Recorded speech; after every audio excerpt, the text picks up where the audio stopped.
దేవంట దేశం వెళ్తాడు బొమ్మంట పొద్దెక్కి భోజనానికి కాళ్ళు అవుతుంది మాపడ సిలికల్లో పొద్దున ఆకటాళ్ళు అవుతుంది ఆడదాని మీద ఆలోచన కలిగింది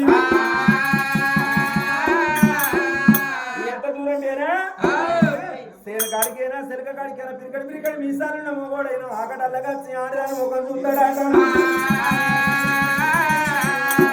ఇప్పుడే నా భార్య సుశీలని వేడికెళ్ళిపోయి కవలమంతన్న నేను కత్తిరి వస్తానని బంధు పెట్టి ఇంటి గుర్రాల బంధు వీటిలో గిల్ల పాట పట్టుకొని రాజువరవే మరి ఏనాడు కనుక భవనాల పాట పట్టుకొని కిలకిల కిలకిల కిలకిల కిలకిల నవ్వుకుంటే గుర్రాలైన కూర్చున్నాడు